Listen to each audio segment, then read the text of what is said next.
Case now tied to the tensions between Canada and India. A year later, it still concerns area resident Inderjeet Singh Brar. We were very concerned about that. It was like early morning when this happened, and the kids were going to the school at the time. And I don't want this thing to happen in this community. The RCMP alleged Monday agents of the Indian government may have played a role in widespread acts of violence in Canada. And sources tell CBC News police are actively investigating whether Gill's homicide is connected to 3 men accused in the high-profile shooting death in June 2023 of Sikh separatist leader Hardeep Singh Nijjar in Surrey. Nijjar's killing fractured the relationship between Canada and India. Parmjeet Gill with the Sikh Society of Manitoba says the tension between the two countries is weighing on some members of the Sikh community. Yeah, we have concern all over. I talk to my colleagues too, and we want to be a peaceful, and then all the relationship be established and peaceful in a good faith. Tensions flared last year when Prime Minister Justin Trudeau announced in the House of Commons evidence linking Indian agents to the killing of Nijjar. Winnipegger Vikram Singh is worried about the diplomatic feud. Whenever there is a conflict between the countries, we say that the issues should be resolved by diplomacy. But see now, India and Canada both are they're terminating the diplomats. So I don't know how they're gonna fix the problem. Brar worries those tensions could have a potential impact on some people now living here who require visas to travel back to India. The thing is, when we go back to the India, so in the airports, then we have to get more investigated. He hopes investigators can get to the bottom of what happened in his neighborhood. Winnipeg police say they're still investigating the Gill homicide. Josh Crabb, CBC News, Winnipeg.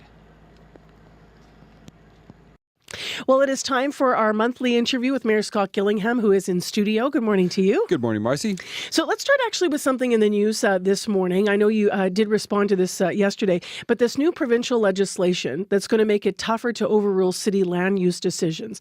So for the sake of our listeners who might have missed the story, what it basically means is if you want to trigger a hearing about something that's being developed, you before needed 25 signatures in the city of Winnipeg, that is, and now that increases to 300 signatures.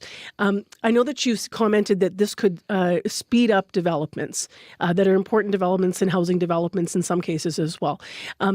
Is that the main reason why you're applauding this? I am. Currently, before this legislation, yes, 25 signatures was all that was needed to take a decision that council had made to take that to the municipal board. That's a very low threshold. And so there were many projects that council had approved that the public, through 25 signatures, took to the municipal board. What that did is it really slowed things down because the municipal board then has this lineup of hearings and appeals that they need to hear. And in the meantime, we need development to happen. We need more housing. And so this is a good decision, I believe, by the province of Manitoba, and I really support them changing the threshold from 25 to 300 signatures. So the public will still have the opportunity to appeal. They just need 300 signatures to get something to the municipal board instead of 25. Of course, there's multiple perspectives on this. So to look at it from the other point of view, there may be someone listening saying, but in my block of Winnipeg, this development's going to affect me and my neighbors. There are 25 of us. So they may feel it's unfair, that they need 300 signatures now. They may be thinking, now what do I do? Do I have to campaign sort of street to street to street if I have a concern about something? What would you say to that concern? In some cases, yes, people are going to need to go further to get more signatures. But for example, when I was a city councillor in my last term, there was a project with about 150 to close to 200 units that were proposed. I believed it was a very good project. That project was overturned by the municipal board, and it was 25, 30 people that overturned that project. And at the time, there was no requirement for those people to live in the area either. And so there's still an appeal process. Things can still go to the municipal board. It just takes more signatures to get there. I want to read you something here. This is on another story. This is a quote. The quote is, a working group is set to start as early as next month to plan to move rail lines out of the city of Winnipeg. The group, which will include Canadian Pacific Railway and Canadian national officials, will put together a detailed study to submit to federal officials, as is required under federal transport laws. End quote. That was from one of our CBC reports 10 years ago. This is something we've been studying since the 60s. I wonder why you support studying relocation of the rail yards at Henry and Higgins, which was announced this week yet again. And I think my point with that is we have all of this data already. If this is something that's desired, should we not be at a different point in the process? You would think so. And that's a fair point because you're right, Marcy. Rail relocation in Winnipeg has been studied many times and for years. What we need now, though, is we need current information. We need current costs. We need also to understand the impact on jobs, the impact on rail operations. But I'm really hoping what can happen with this study is that we could look at some incremental steps, some of what it may be possible in the short term. For example, in the Winnipeg's north end, there's a rail line that runs 9 kilometers. It crosses. There's 30 crossings in residential streets, and it's only the city of Winnipeg is the only one that uses it. And so, is that a possibility? Can we look at some of these spur lines that are underutilized or lines that are not well used? Can we start there? Can those be transformed into places where housing or active transportation pathways could be put in place? So we're really looking at what is the art of the possible here and what could be done, and can we look at some incremental steps? Have we looked before? I know in the past when we've reported on this, and we've looked at it in totality because you're talking about needing multiple layers of approvals. There's remediation of the land afterward. There's funding agreements. But have we looked before at what you're talking about at sort of could we start smaller to get things moving more quickly to free up some of the land? I don't know the answer to that. That obviously is a good question. I don't know whether we have or not. I know that Dr. Axworthy's study will take at least 2 years. I think it'll be a comprehensive study. Looking forward to that. But as I said, I'm hoping that within that study, there are opportunities for incremental steps where we could start small. Does this discussion about the rail yards coming up again and the study coming up again signal that there's no future for the Arlington Bridge? No, because as I said, Dr. Axworthy's study is going to take at least 2 years. And then if it did say move forward and let's say, the federal government and the provincial government and the rail companies all wanted to move the yards, in the north end, that would take years and years and years. You mentioned remediation would be one of the things that would have to be done. So council is going to have to make a decision on the Arlington Bridge, sooner than 2 to 3 years from now. So those really at this point are not connected. Same area, of course, in the Arlington connects north and south. So natural question flowing out of it. When do you expect we'll have an answer on Arlington? Because I think it was February where we were hoping to have an answer to how much it would cost and what the next steps are. And it remains closed. Is it closed another winter then, I guess? It will be closed another winter.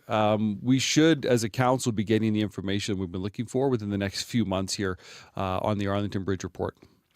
I want to move to some concerns about Winnipeg's West End neighborhood, actually. We have a clip to play for you here. This is around Arlington and Ellis specifically. CBC reported this week in that immediate area, 3 businesses recently closed. Have a listen to what one area resident told our reporter Jim Agapito about it. Andre Crate. Can you tell me what you do in the area? So I do work at a community center in the area, and I'm part of the employment program. So we help people find employment. We have community drop-in. We give out harm reduction. We have a really good greening team, housing grant team, everything like that. So. You look at the 3 businesses around Arlington and Ellis. They've all closed. How is that impacting the area? It's kind of making it look like a very desolate area. Like 7-Eleven was a lot of business for people. So I think it's making people a little bit more withdrawn and kind of recluse. Doesn't really aesthetically pleasing for the neighborhood. It kind of looks run down and not taken care of. I've lived here for 17 years, so I think it's just nice to have businesses in the West End, employ people, have that opportunity to keep the neighborhood thriving.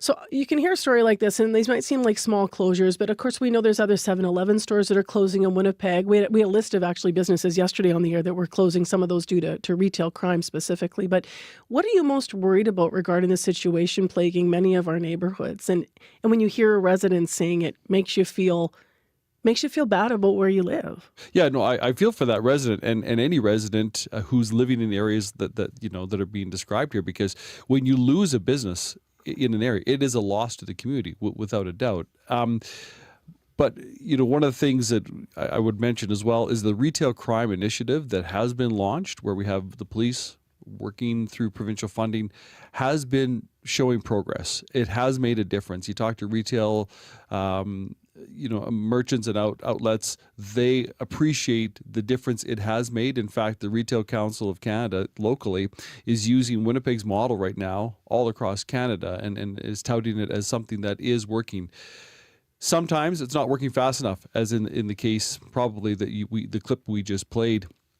I know, but I talked, for example, to Munther Zeed not that long ago, within the last couple of weeks, and he talked about the difference, the positive difference the Grocery retail store initiative, owner, grocery store owner, thank you, a food fair. It's made a positive difference in his community. But 7-Eleven specifically, you'd have to talk to 7-Eleven as to the reasons, all the reasons that they may be closing their stores. I note that for sure it could be theft. I'm not saying it's not. Yeah. I do note that 7-Eleven, I think, is closing 400 stores across North America right now as well, though. Can we do something to strengthen initiatives, or what can the city do to help smaller businesses?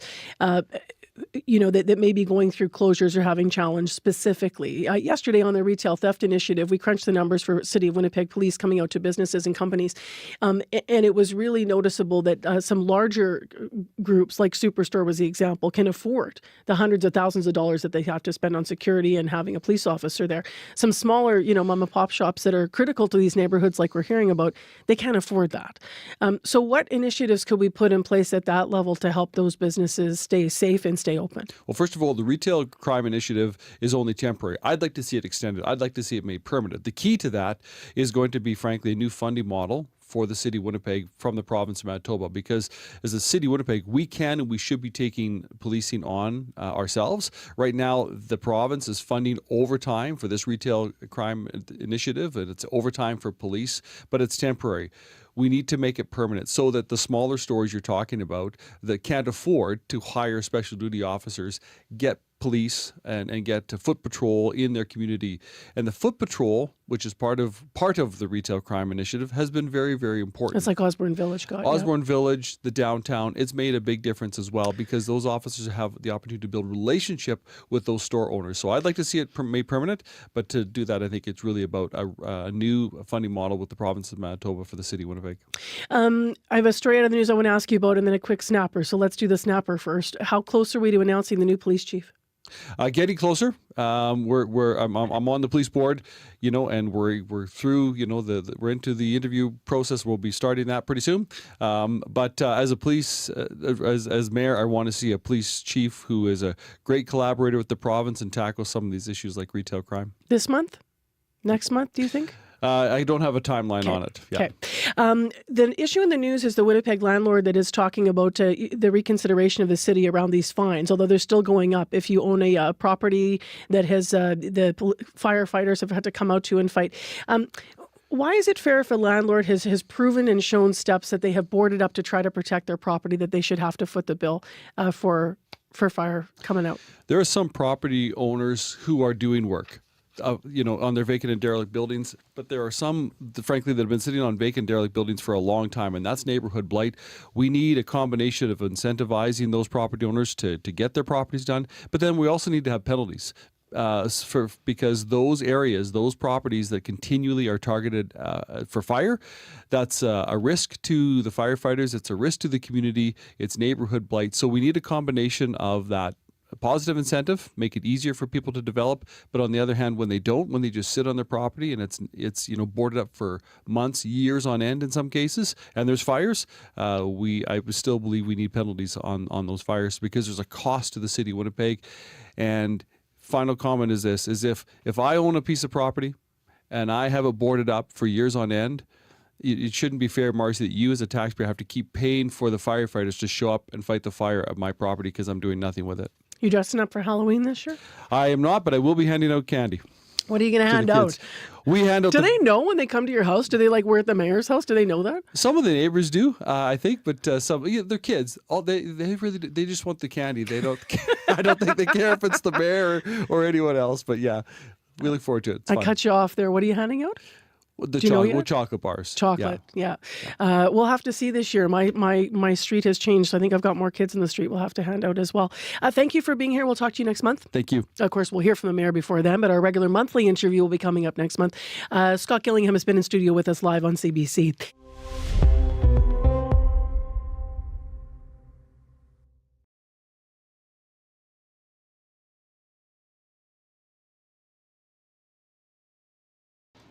Winnipeg firefighters have struggled to keep up with the number of vacant building fires. Last year, the city started billing for the cost of sending crews to battle the blazes. But now the fire department says those fees may have done more harm than good. Last year, the city issued a total of $1.15 million worth of fees for fires in vacant buildings. So far, they've collected nearly $78,500.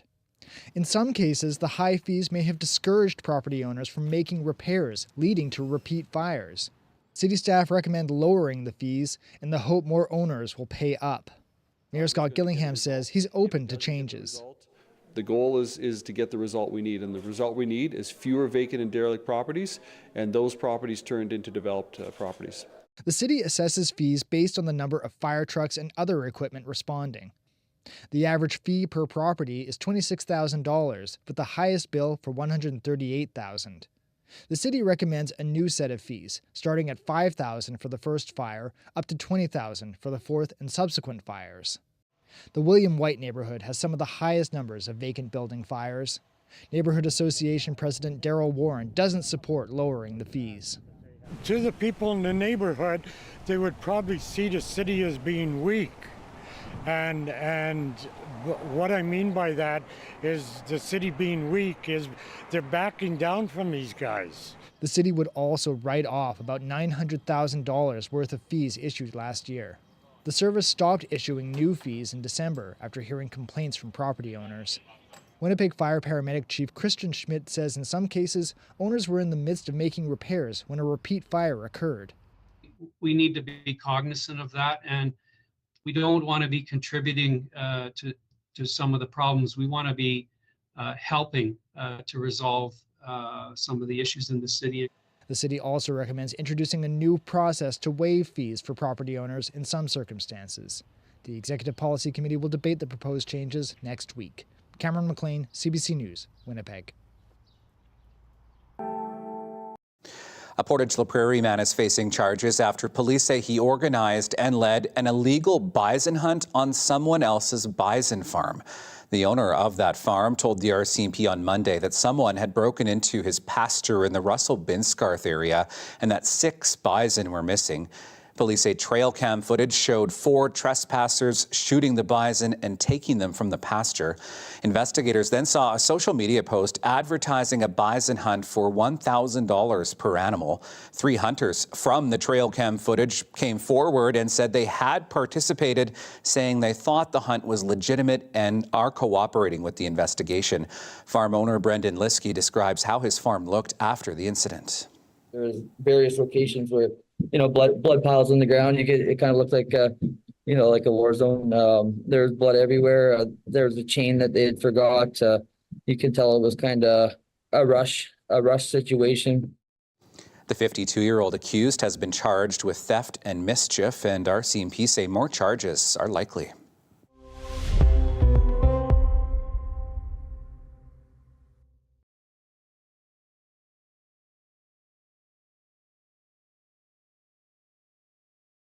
Laura Chase rents a unit in a 4-plex house built in the 1960s, at a time when asbestos was widely used in a range of building materials. The water damage on the ceiling had been right about there. In the past 2 years, the Residential Tenancies Branch ordered her landlord to make various repairs, such as replacing drywall that had water damage, fixing the bathtub faucet, and replacing windows. In 2023, the property manager sent a representative to get samples for asbestos testing. The results came back negative in drywall plaster in the bedrooms and beside the kitchen window, and negative in fiberglass insulation.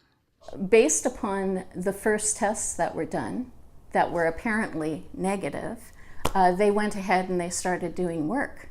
Chase became suspicious about the test results, so she hired a testing company. One of the samples came back positive for asbestos in the drywall joint compound on the bathroom ceiling. She later got testing done for the drywall joint compound in the bedroom, and it was also positive for asbestos. So after the windows were replaced and before the bathroom was renovated, I did the testing, and I found the results were indeed positive. And that was alarming because 3 windows had been replaced without any precautions.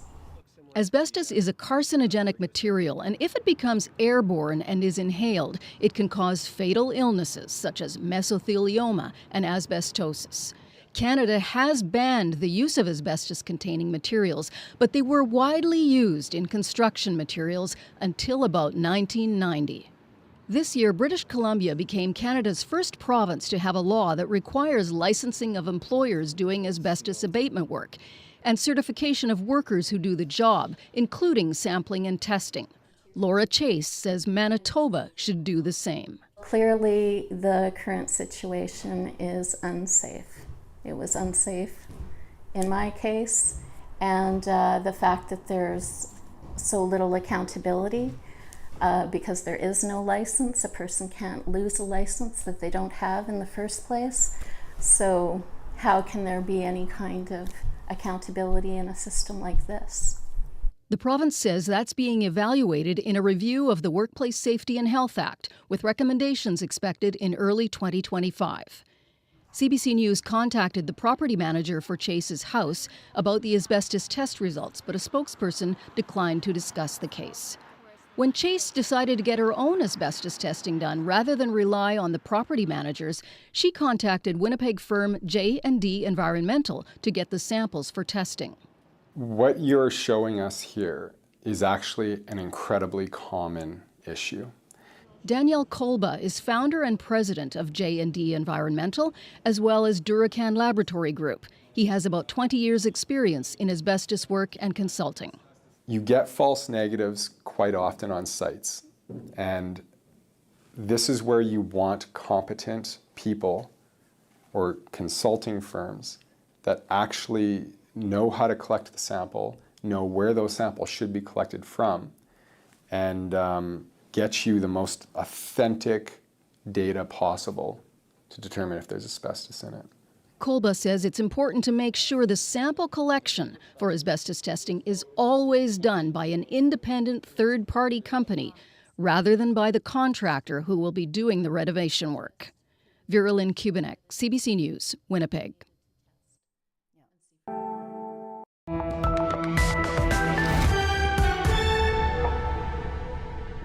October is Women's History Month. It's a time to honor and celebrate notable women and their achievements. And throughout this month, we're going to introduce you to women who are breaking barriers and helping ensure this province is a little better off. This woman is a passionate champion of Manitoba's creative and cultural sector. Carol Vivier joins me now. Hi, Carol. Hi there. Thank you for having me. Thank you so much for being here. Well, Carol, you spent 3 decades as the CEO and film commissioner for Manitoba Film and Music. Manitoba would quite literally not be what it is, this industry, without you. At the helm, you were trying to sell Manitoba to the world. What did it take to convince Hollywood bigwigs to come shoot in the prairies? Oh, it's funny because I think about my first trips to Los Angeles, and we didn't even have GPS then. There was nothing. I was using maps, like actual paper maps to work out my routes. But you know what? I think they're very business oriented in Los Angeles, and I think as long as you came across credible and you knew what you were doing, you got a meeting. And so even though at first we certainly didn't have flights, we didn't have a full crew. They still took the meetings, which I really now, and thinking back, really respect that. And then I remember one of the producers I met with said to me, you know what, Carol, you need an incentive to bring us to Winnipeg, to Manitoba. You're just not on the map. And so that's what prompted getting that tax credit. And we were the first Manitoba, the first province in Western Canada to have a tax credit. And it really started that journey. It really helped a lot. So I'm very grateful for having that. Yeah, you pioneered that film tax credit. As you said, it was the first in Western Canada. That was back in '97. It was really a game changer. So why was that so important to the industry and for you to really help facilitate that to get things going here? Well, it was really important to the industry because I think you needed to add incentives. And there were incentives in other places, but not as good as the one we ended up with. And it just, it showed them we were serious, we were in the game, and that we really wanted their business. And so for me, it was just a really critical piece of the infrastructure we needed to have here. Along with that first studio that was built, that was really groundbreaking. And, you know, we just continued on, and then we just had great training programs. And even within the tax credit, we had provisions that if we didn't have a crew person available, willing, or able here, they could bring that crew person in from anywhere in the world. But we need to have, if they maximize that, we needed to have 2 Manitobans trained. And so that allowed us to keep building our crew base to where it is today. And like now, it's like crazy how many shoots are going on. I just love it. It's amazing, and I don't think any Winnipegger can say they haven't seen a film set as they've walked around downtown or in many parts of the city. I love seeing the Christmas movies shooting. So is there a movie or a show that was really like a feather in your cap that you saw when it came here, maybe an actor or actress? Well, I think there was 2 films that really were breakout for us. One of them was Capote. That was an amazing film. It was won an Academy Award. And then Shall We Dance? Shall We Dance was the largest feature film we ever had here, and it just opened those doors. So I would have to say, for offshore production, those 2 really kind of set the bar for us. You are also a Queen's Diamond Jubilee Medal recipient. You've been honored with both the Order of Manitoba and last week the Order of Canada. What do these accolades mean to you? Oh, it's kind of like pinch me. It's really amazing. It's quite incredible, rewarded for something that you love doing. And I never expected them. You don't know that you're nominated. So when you get those calls to tell you that you are now a recipient, it really quite literally knocks you off your socks. So I'm very grateful for being honored this way. I never expected it, and I'm really flattered and honored. Well, Carol, you are one of our women's superstars this month. And I have you here in just a few words and seconds. What would you tell somebody that wants to go into this same field, or your younger self looking back on this? Oh, to my younger self, I would just say, do what you did. Don't be afraid. Take those risks. When something's presented to you, that's a career move or an opportunity, don't be afraid to do it. Just take those risks, take those chances. It'll always pay off. As long as you're passionate and committed to what you're doing, people will respond to you. And it has to come from your heart, and it has to be sincere, and people know that. So as long as you're doing that, just keep doing what you're doing. It'll happen. Wise words. Carol, thank you so much for joining us today. Well, thank you so much for having me.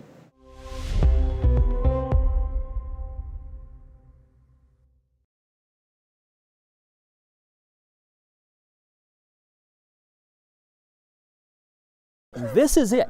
This is the line that separates Canada from the United States. For years, illegal crossings have been a big problem here.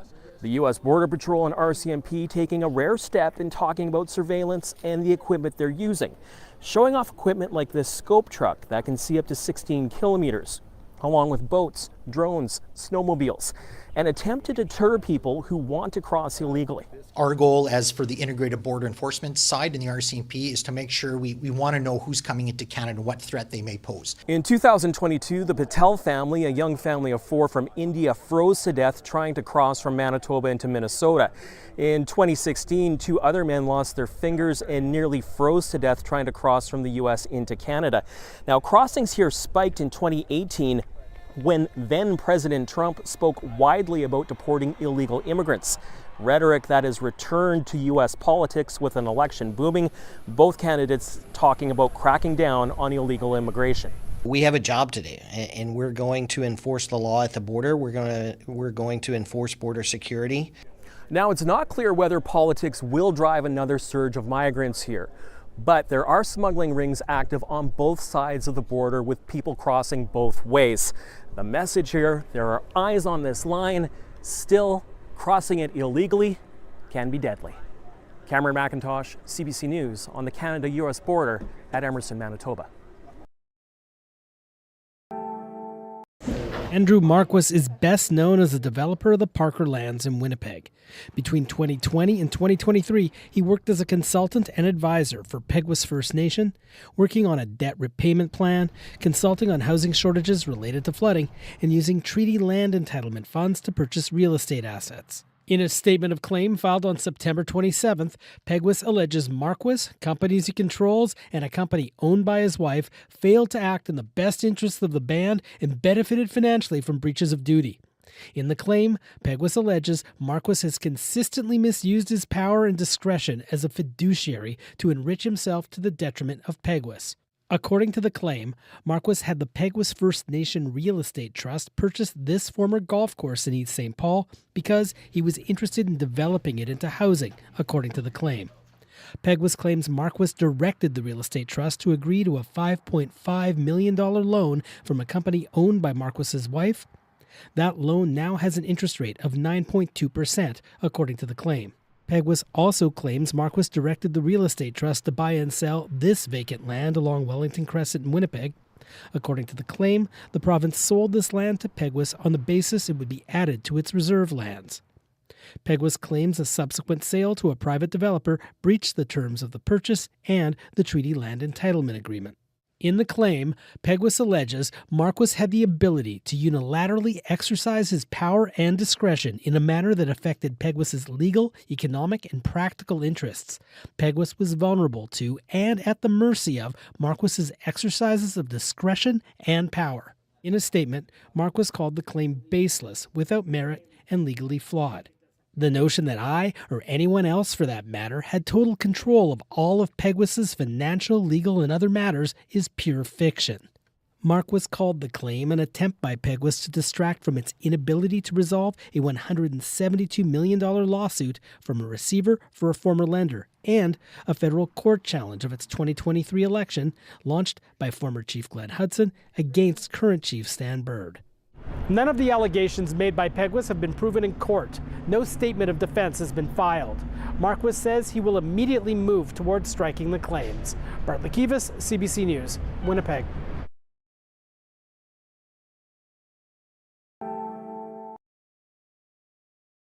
And I want to start with the Skibitsky sentence. Yeah. With so much at stake in delivering that sentence, what was going through your mind?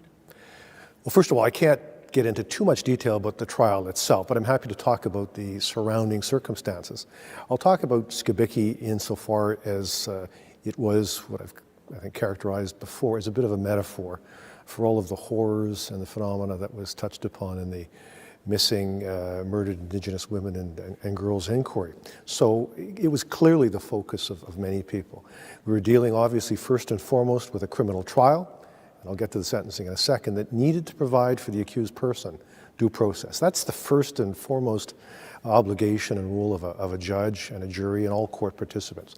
So we did that, and hopefully we did it successfully.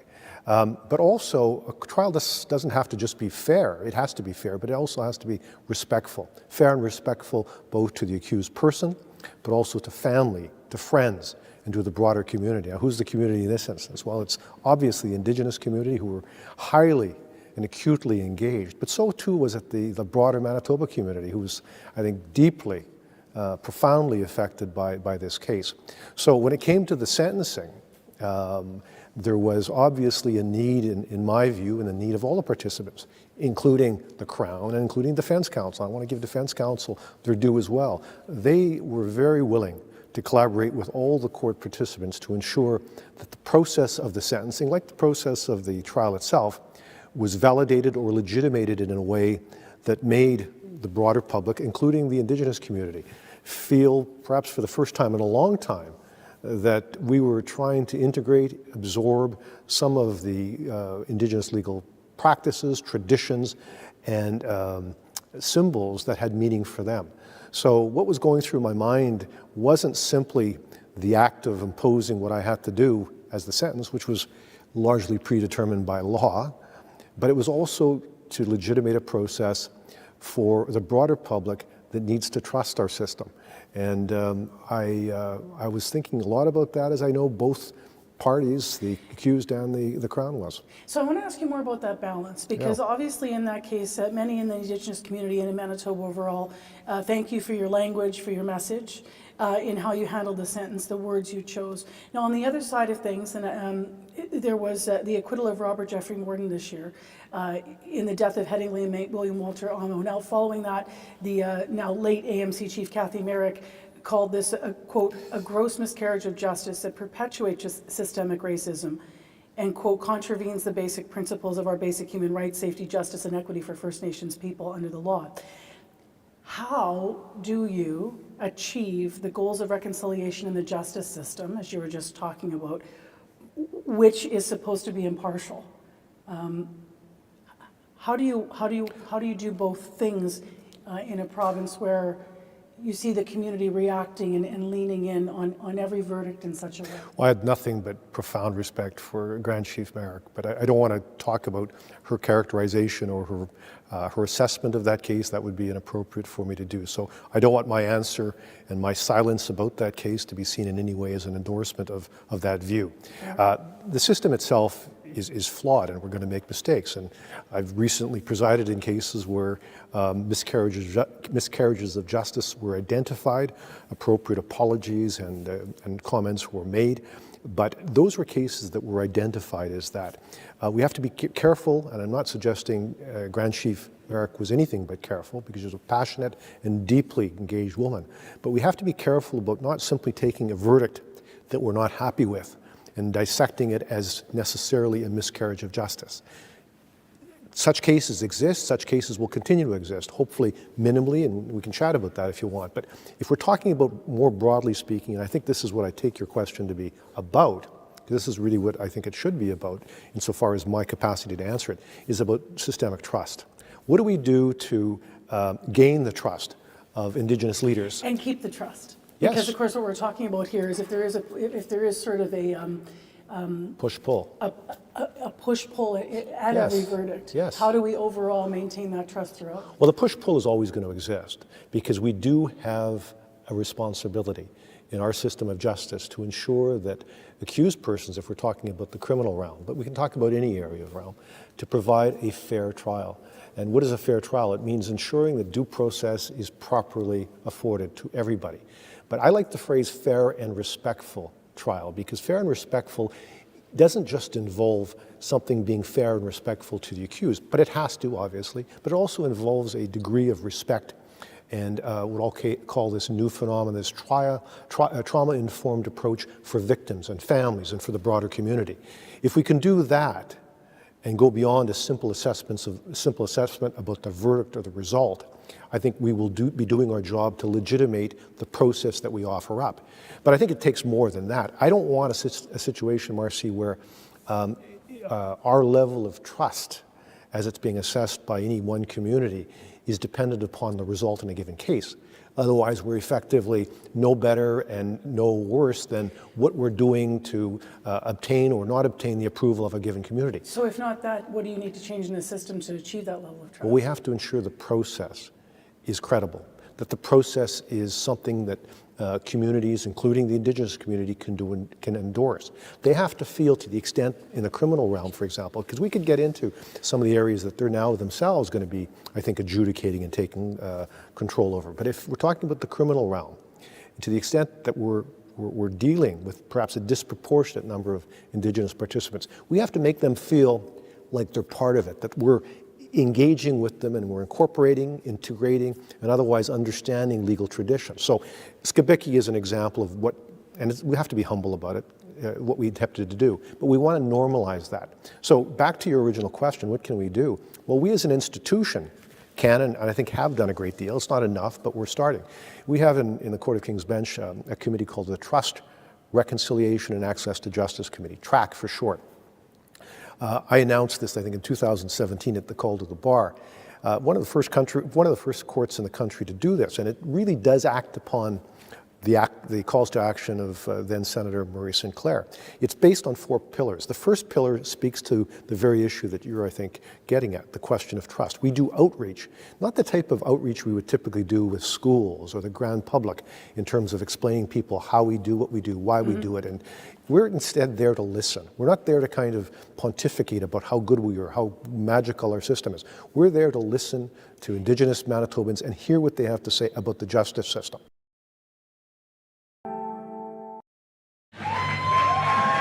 The Manitoba PCs have been without a permanent leader since former Premier Heather Stephenson stepped down.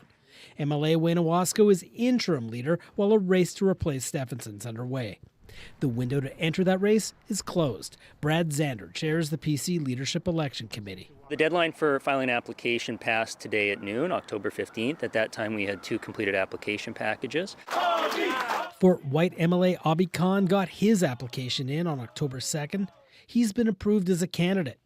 Churchill hotelier Wally Doddridge also applied, but will have to wait to be approved. He got his application in on Thanksgiving Monday, a day before the deadline. He still has to sit for an interview and undergo a background check and social media screening. Political scientist Christopher Adams says he expected more competition in this race. He suspects the popularity of the NDP government may be to blame. It looks like it's going to be a 2-term government, so anybody who runs for opposition has to give up his or her position and what their career is and expect to be on the opposition benches for 7 or 8 years. Brad Zander says that isn't set in stone. It's the view of all PC party members that the individual who ultimately is successful in this race will be the next premier of Manitoba. Assuming both Khan and Doddridge are approved as candidates, the election will take place on April 25th. Bartley Kivas, CBC News, Winnipeg.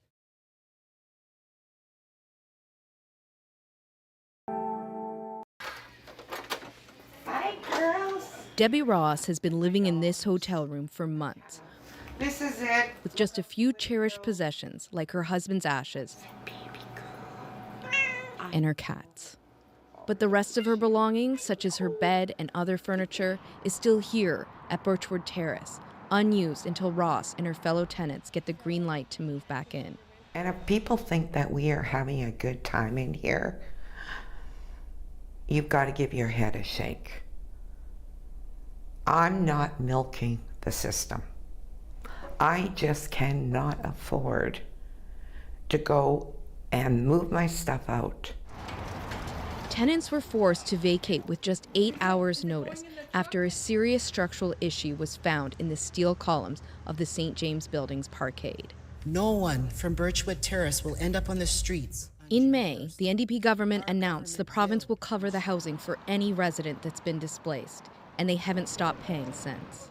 We asked the province how much money they've spent so far and how many people are still living in hotels. They got back to us and said they didn't know. The caretaker of the building told the tenants about 60 people are going to move back in. That means this could end up costing the government over $1 million when you look at the length of time that people have been staying in the hotels, plus the cost of the hotel. It could take years. These tenants say it's time the owner of the building, Ladco Company, be held accountable. They should take some responsibility for neglect. When you are owning a building, you should keep it up to standard. And they certainly haven't done that. And that Ladco should be paying their hotel bill. Honest to God, they should be paying the price for us. It should not be the city or the province. Ladco declined a request for comment. They sent a notice to tenants earlier this month saying they hope some people can move back in mid-October, but they will have to pass the city's inspections before that happens. Kristen Annabelle, CBC News, Winnipeg. In a bail hearing for Chad Cabez, Crown Attorney Sean Sass alleges that Cabez and his girlfriend Irene Lima were the owners and operators of a website on the dark web called Goddess May Barefoot Premium Crush.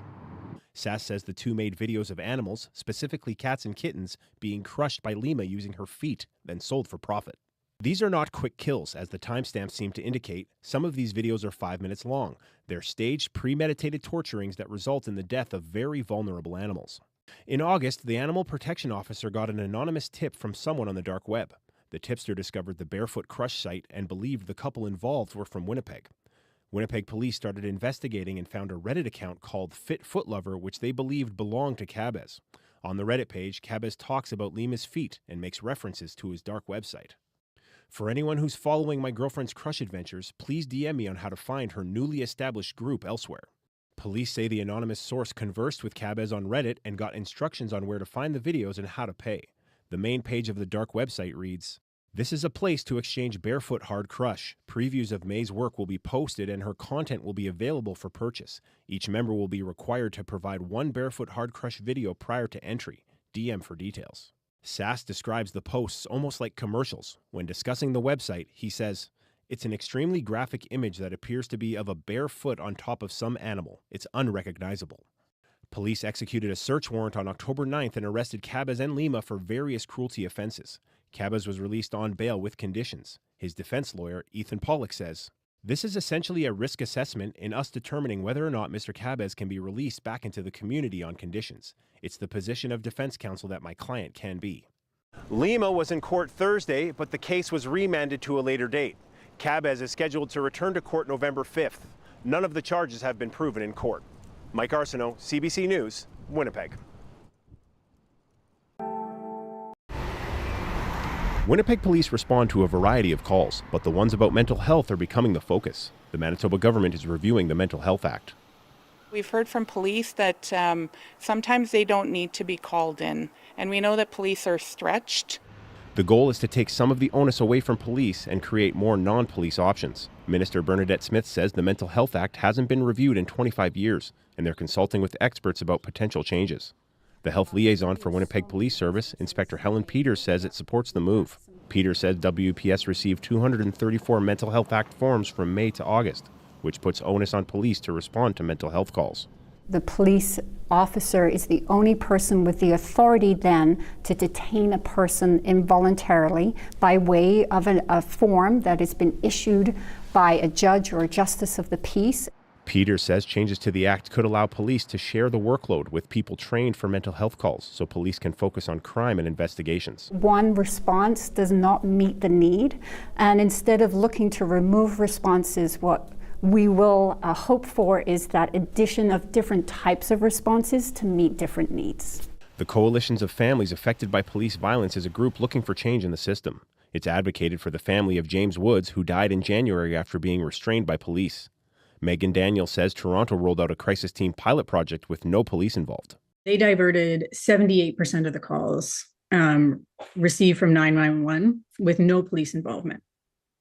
And so I think that that's an enormous success. The province says the review on the Mental Health Act is going to take some time, but didn't give specifics on how it will work. Mike Arsenault, CBC News, Winnipeg.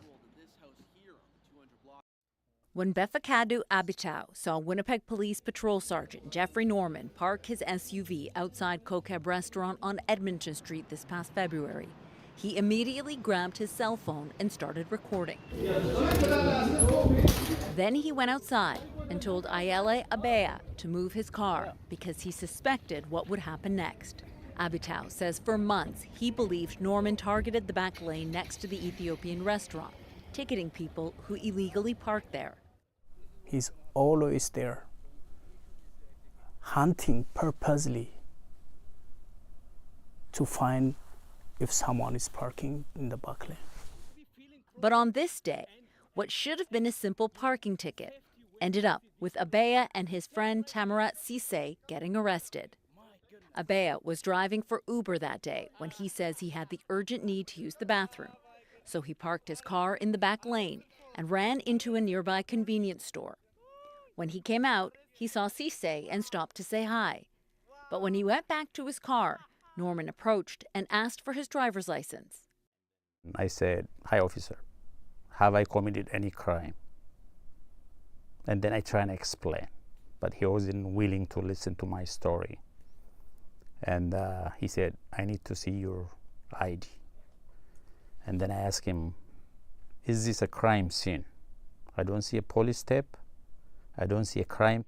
Sise and Abitao were mouthing off to Norman during the incident, and at one point, he asked them to move away. Yeah, what's Please, up? move over there. I have a right You to can stay. continue. No, You do have a right, but you don't have the right to interfere with We didn't interfere. I am not interfering. Move over there, I am not please. interfering. Okay, move over there, please. Continue recording, but move over there. The men didn't move. Norman called for backup. Then he arrested Abea for not handing over his license and came back to arrest Cisse. Both were told they had obstructed a police officer. Norman also seized Abitau's phone for evidence. Abitau says the men weren't doing anything wrong and were just frustrated with what they feel is Norman targeting their community. He just feels like he's very powerful in that uniform. He forgot that the responsibility that he carries with that uniform. I'm sure there are very good police officers who are doing their job to protect and make this community safe. By him, he has to stop. Winnipeg police say the operator of the garbage truck flagged down Norman because they couldn't access the bin in the back lane, and that's why he was in the area. But the men say it doesn't explain the other times Norman stopped by to ticket food delivery drivers who also parked in the same spot.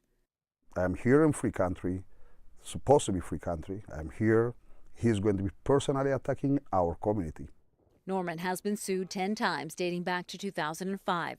The allegations ranging from assault and wrongful arrest to unnecessary use of a taser. Brandon Trask is an assistant professor at the Faculty of Law at the University of Manitoba, who used to be a Crown attorney in Nova Scotia. He says Winnipeg police need to do more to address concerns about Norman.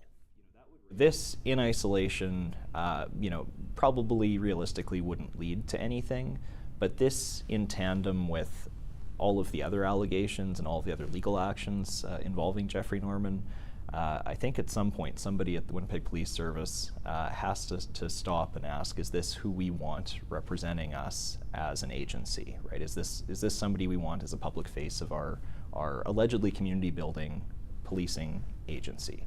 Abea and Cisse were processed and detained, then released 4 hours later on a promise to appear in court. The Crown ended up not authorizing the charges, but the whole ordeal left them traumatized. I was confused, to be honest with you. I did not know what was going on. Never in my life dreamed this will happen to me in Canada. After 5 months, Abitau finally got his phone back. He has since filed a complaint with the Law Enforcement Review Agency, but has no faith they'll do anything about Norman. Caroline Bargood, CBC News, Winnipeg.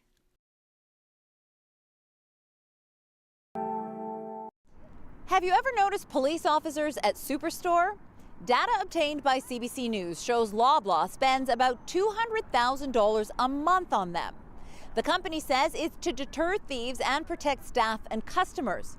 Retail crime is on the rise in Winnipeg, but not everyone can afford to hire police to work in their stores.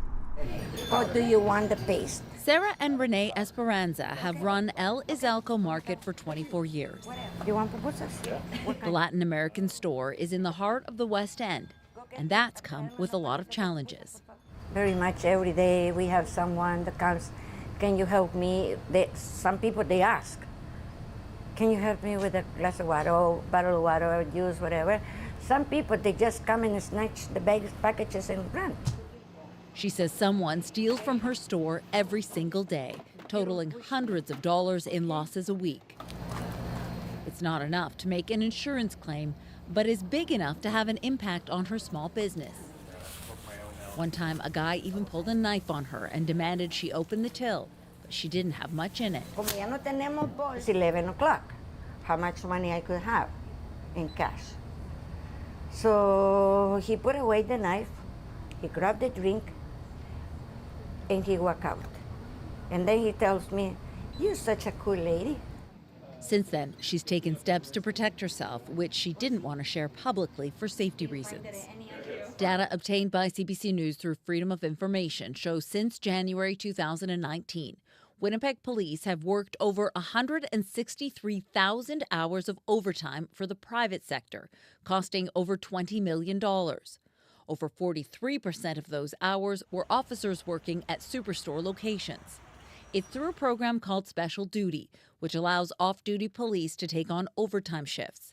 They work security for Winnipeg Jets games escort trucking and construction companies moving heavy equipment, or work in retail outlets to deter theft. Superstore says it's worked to keep customers, employees, and stores safe. It wouldn't say if the cost of officers is passed on to shoppers. Walmart is the second biggest retail client behind Loblaw. They started using special duty officers at their Winnipeg stores in 2022 and is now spending an average of $52,000 each month. Superintendent Dave Dalal says the demand for officers has grown. Every year seems to be a record number of people trying to hire police, such that we really have to take a look, just like voluntary overtime, we have to take a look at whether we're causing officer burnout. Winnipeg police say reported incidents of retail theft have increased by 46% in 2024 compared to last year. And 2023 had the highest volume of occurrences in the past 10 years. They're going in bracingly. They're not worried about being caught. They're targeting specific items. In 2019, it was liquor. Now it's translated into our over retail business community. Inspector Jennifer McKinnon says the thieves are either trading those goods for drugs or firearms or selling them online through social media marketplaces. The Retail Council of Canada says these types of thefts are costing businesses up to $200 million a year and would like to see the courts cracking down on repeat offenders. Those organized criminals that are going in with an intended shopping list of items to steal that are highly convertible to cash on a resale market, those are the ones we're concerned about. Those are the tens of thousands of dollars that can maybe leave an electronics store, a grocery store, a home improvement store every week. The province partnered with police to pilot an anti-theft initiative that placed dedicated officers at retail hotspots in the West End, Osborne Village, and downtown areas. That program ends in October, and since the officers are all on overtime, there's concern it's not sustainable long-term. Justice Minister Matt Weave says the government is looking at other possible solutions. How can we engage security, private security, to be properly trained and maybe fill some of these gaps that we've seen that have been created by underfunding to law enforcement. Esperanza has seen a difference since officers began patrolling the West End, and she'd like to see them stay. Caroline Bargood, CBC News, Winnipeg.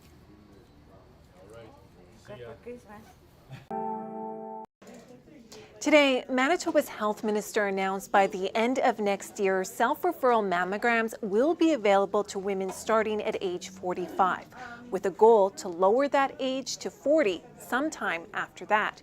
Now, right now in this province, women 50 to 74 who don't have any symptoms can call Breast Check and schedule a screening mammogram every 2 years. The self-referral process means you don't need a healthcare provider to refer you. Dr. Donna Turner is the Chief of Population Oncology at Cancer Care Manitoba. The science is really emerging in this area, and we are watching what is happening. In Manitoba right now, we're not seeing a big increase in cancer in women in their 40s. What this will allow is for women to find their cancers early. It doesn't prevent cancer when you find it early, but you do get a chance to find it early. There has been a push to lower the age people can self-refer for screening. Turner says this allows women in their 40s to start having the conversation about what's right for them. She points out there's a larger number of false positives in that age group, leading to further testing before learning they don't have cancer. Something that Turner says is really important in all of this: if you notice something isn't right, don't wait for screening. See your provider. If you know your breasts and you know what looks right, if you notice puckering or dimpling or bleeding from the nipples, anything that is just not right for you, those are things that you need to look for.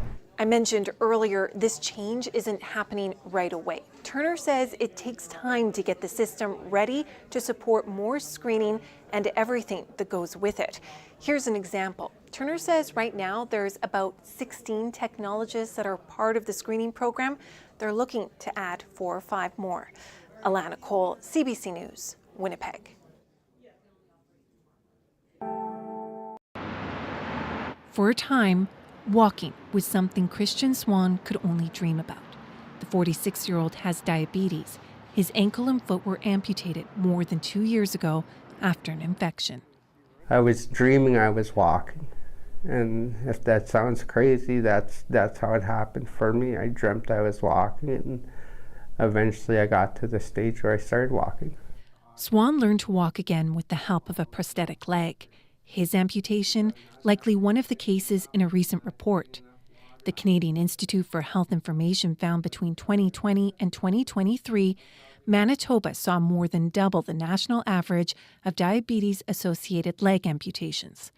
It says Manitoba also saw more ankle and below amputations. Swan was on a trip when a foot wound developed. He visited hospital and was cleared to drive home. He doesn't know if it was the long drive back to Winnipeg or wait in hospital here that infection set in. The toe started turning black, like it was crazy. It was just like you knew that something was going on, and then they broke the news to me. You'll see that this toe is gone. Dr. John Emble works with Winnipeg's Health Sciences Centre Limb Preservation Program. He says people with diabetes are at high risk for foot wounds and infections. He says the program sees upwards of 3,000 Manitoba patients a year. Almost all have diabetes. And they're with us as long as it takes, and then we continue to follow people for life. He says early detection and early intervention are key in trying to reduce the number of amputations. If you can prevent end-stage complications, such as lack of sensation in the feet and suboptimal blood supply to the feet, you can prevent many of those complications, and you can prevent the amputations. The hospital had done their scans. Darlene Tunney lost toes on her right foot. Now she's learning to live with an amputation below her left knee. Complications came after she went into hospital with pneumonia last November. My left leg was my good leg. So it was a surprise to find that it had gone black and needed amputation, because I tried to check pretty daily my feet after losing my toe. She says losing her independence and relying on others, like home care, is difficult. She cautions people to take diabetes seriously. You can't play around with this disease. It will kill you. She'd like to see more places like Uville Diabetes Center where people can see a nutritionist, a counselor, or nurse all under one roof. Swan says he didn't know enough. People have reached out to me, asked questions, and then the next thing you know, they're in the hospital and they're getting treated for a similar situation. Now he shares his story to help others. Alana Cole, CBC News, Winnipeg. Yeah, we're going to throw a flat. Marking out a 4-meter circumference, Farron Sharp is counting how many jack pine seedlings are still thriving, years after being planted in the ashes of a defunct forest. That is part of a survival assessment undertaken in the fall to track the progress in reforesting Manitoba's Interlake along Highway 6 and south of Grand Rapids. Fully grown forest used to be here, and then it became a dead forest from the pine budworm. And then once it was salvaged, it became total burn ground. So all of this land was completely black in 2021.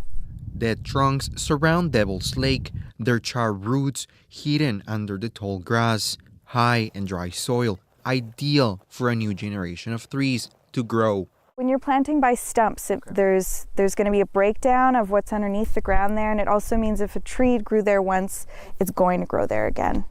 Blue Green Planet Project began planting seedlings in the spring of 2022.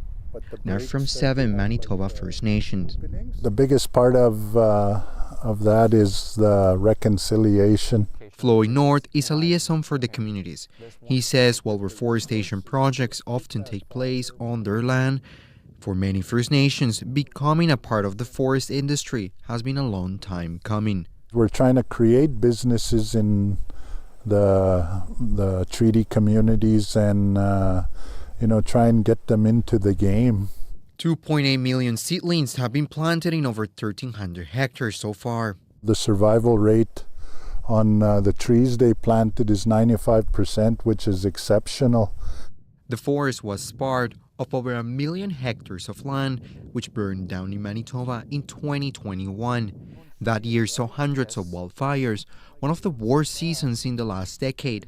The goal now is to plant 20 million trees in the region by 2030.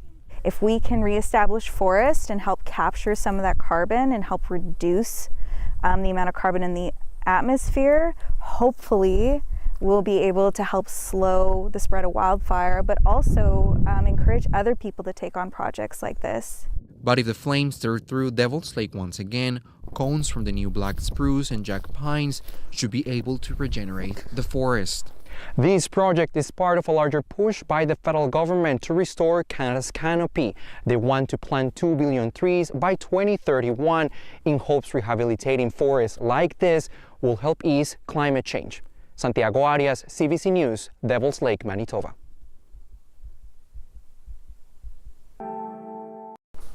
When an elderly woman picked up the phone back in 2022, she thought it was her grandson on the other end. He was in trouble and asking for money because he'd been arrested. She went to the bank and took out $9,000 in $100 bills. She took the bills back to her house, then handed them over to a woman who showed up at her door. Turns out it wasn't her grandson on the phone, and the grandmother wasn't the only one being targeted. In a Winnipeg court this week, the Ontario woman who picked up the cash from the grandmother was sentenced to a year of house arrest.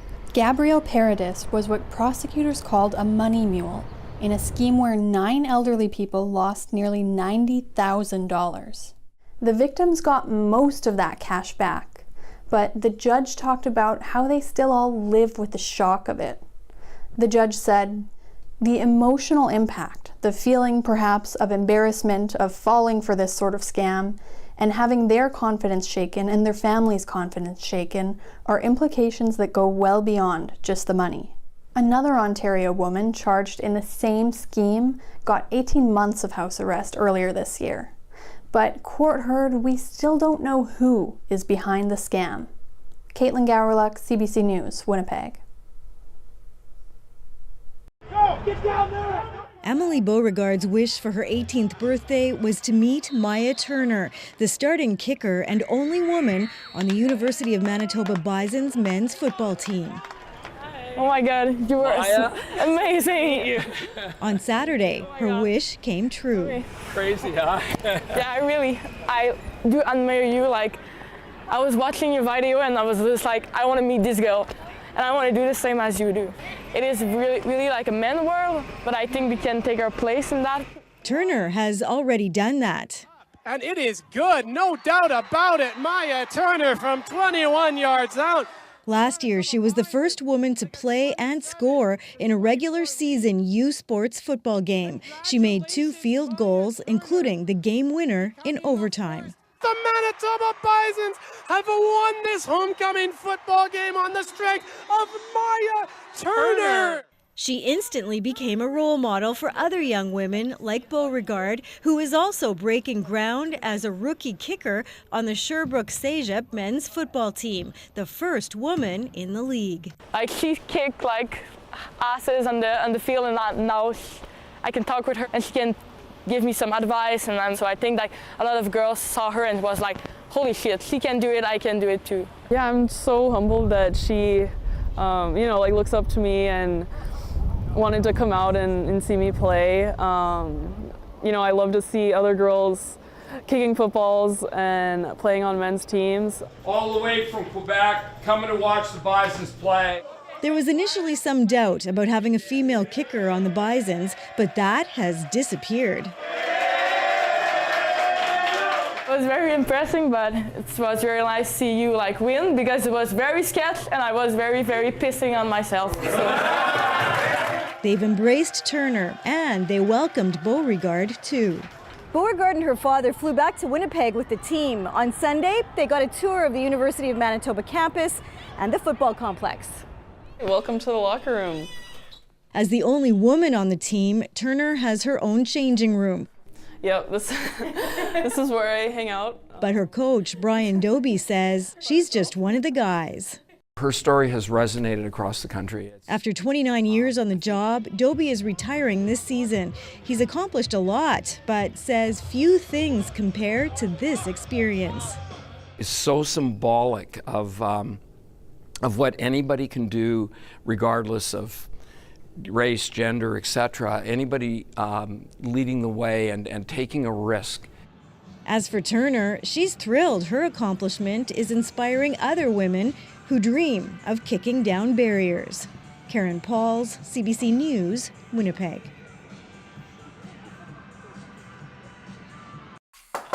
Oh, nice! It's a harvest one season in the making.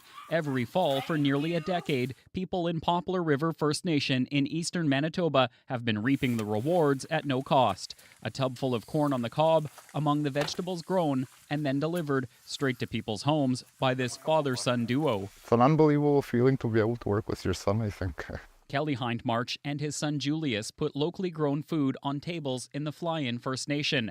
Kelly's father taught him how to grow vegetables. Now he's passing on those skills to his son. Yeah, and I'm probably the youngest gardener in Poplar River. Together, they help maintain more than 30 home gardens located in people's yards. Some people here even grow grapes. Kelly and Julius also take care of the community garden. They both find helping the community healing. I don't mind it. It keeps me away from bad habits. While a federal subsidy helps keep costs down for fresh food sold at the northern store, the garden gives people another option. They grow pumpkins, potatoes, tomatoes, onions, carrots, cucumbers, and a local favorite, green beans. Lots of people like beans around here. Go with their moose, that's why. It's all part of Poplar River's Lands program.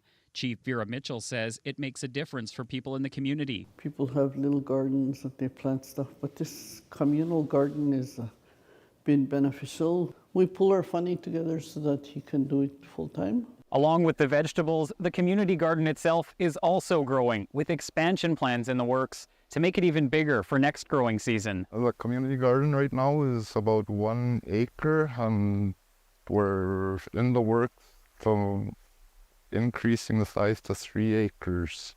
They're also hoping to add 2 temperature-controlled greenhouses to grow even more vegetables. Poplar River is also opening a butcher shop in this building where people will be able to get wild meat and fish. The meat shop will be running through the fall and part of the winter. Food from outside the First Nation comes in on the winter road, by boat, and by plane. Julius says gardens help cultivate a culture of healthy eating and food security. I would think it's pretty good if younger generations get involved in gardening because of climate change and global change around the world right now. He worries that could make it more difficult and more expensive to get food to his remote community, which is why he says sowing the seeds for a more sustainable future is so important. Josh Crabb, CBC News, Poplar River First Nation.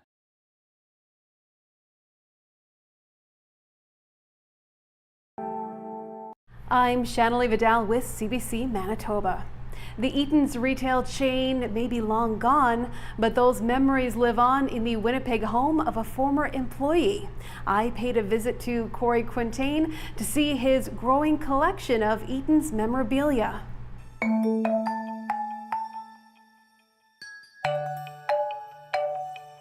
I used to work for Eaton's from 1995 to 99, and I was always a big fan of the store growing up, and now I have a growing collection of Eaton's memorabilia here in my condo here in Winnipeg.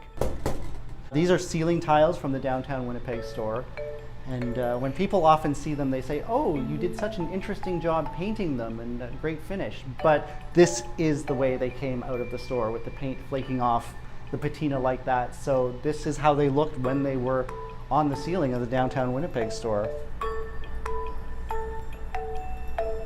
Eaton's logo that everyone knows and remembers. These went above the doors of most of the exterior entrances of the store.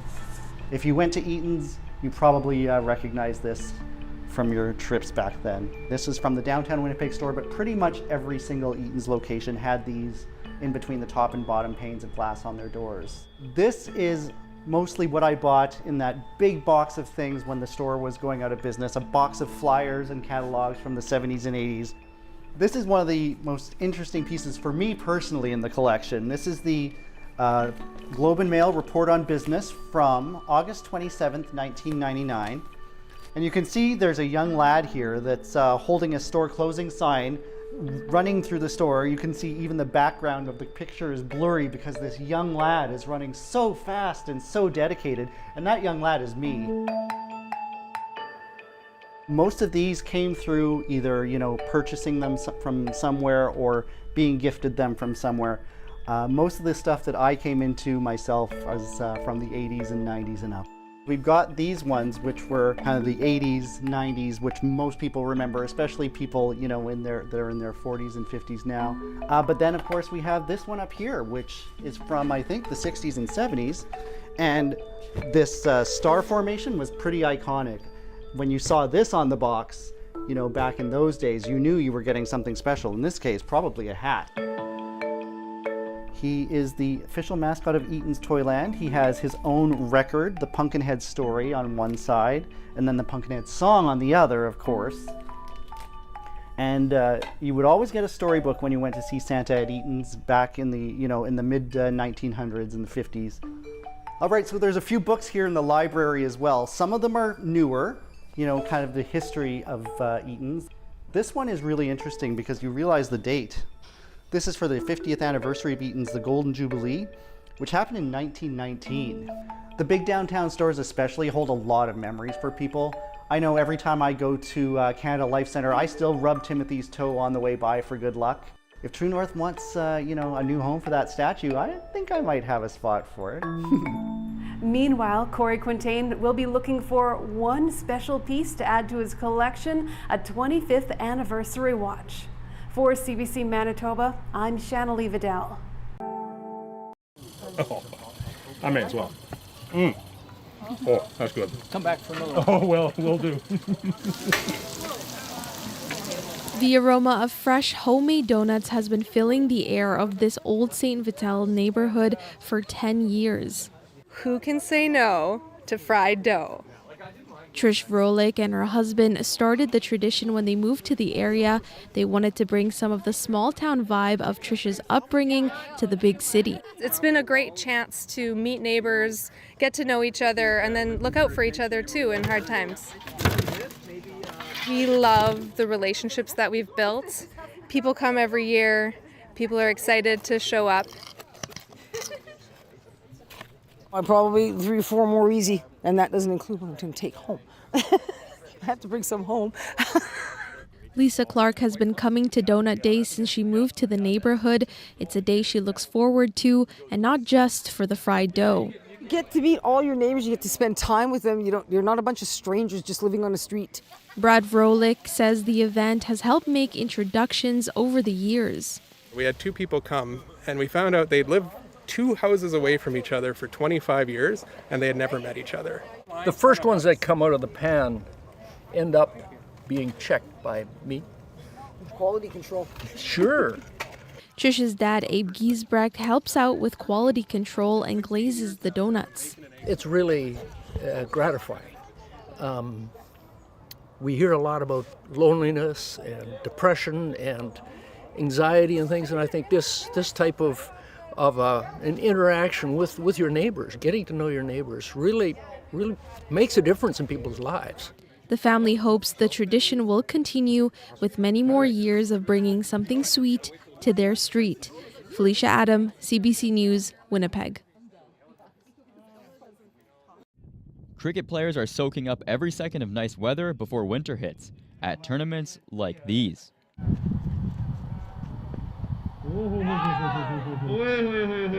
And soon, they'll have more places to play in Winnipeg. A new adult-sized pitch is opening in Bridgewater Lakes Park, and one for kids at Chancellor Park. Players all over the city, they're playing in baseball diamonds, soccer grounds, or even sometimes, you know, on walkways as well. The Manitoba Cricket Association has more than 60 regulated teams and more than 2,000 players.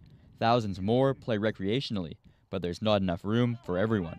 We were approached by 8 to 10 new teams who wants to be part of the league, but we have to refuse them because we don't have cricket grounds. Parmjeet Shahi says there are 9 pitches in the province, so players travel to places like Brandon and Winkler to play, a small trade-off for the love of the game. This year we had to go many times just because Cinnamon Park is under construction, so I hope we're gonna get more cricket grounds next year. The association also wants to work with the city of Winnipeg on booking times. Shahi says matches usually can't start until around 10 a.m., but because of city rules, they have to book time slots starting earlier in the day, meaning they're paying for time they're not actually using. Usually our games are from anywhere from 5 to 6 hours a day. So we are looking into a policy where we can fit the games and pay fairly to City of Winnipeg, because we also want to pay so that they can maintain the grounds. The Manitoba Cricket Association has big goals for the future too. They're hoping to one day have a total of 15 or 16 pitches here in the city. Gavin Axelrod, CBC News, Winnipeg.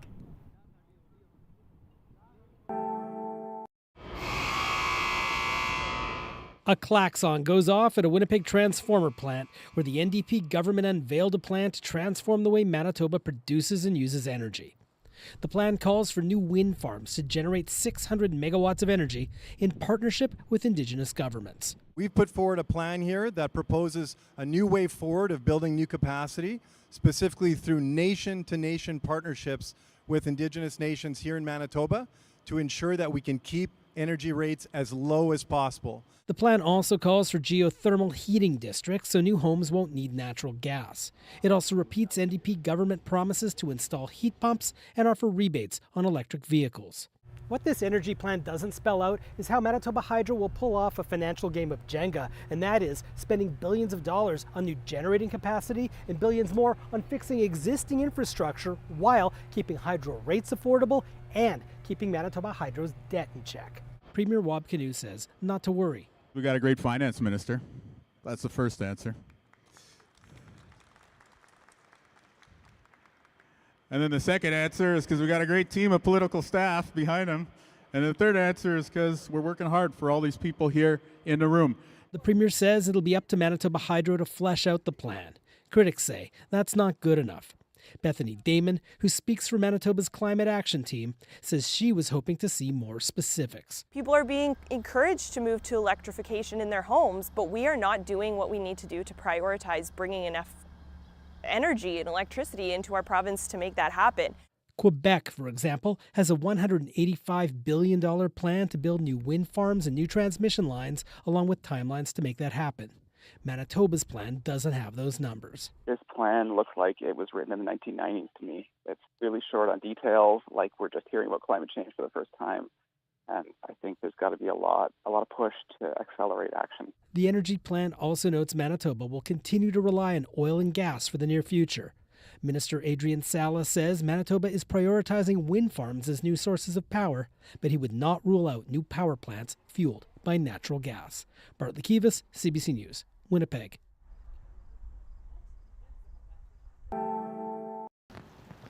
This is the house where 39-year-old Sukhtal Singh Gill was killed last September in northwest Winnipeg, a case now tied to the tensions between Canada and India. A year later, it still concerns area resident Inderjeet Singh Brar. We were very concerned about that. It was like early morning when this happened, and the kids were going to the school at the time. And I don't want this thing to happen in this community. The RCMP alleged Monday agents of the Indian government may have played a role in widespread acts of violence in Canada. And sources tell CBC News police are actively investigating whether Gill's homicide is connected to 3 men accused in the high-profile shooting death in June 2023 of Sikh separatist leader Hardeep Singh Nijjar in Surrey. Nijjar's killing fractured the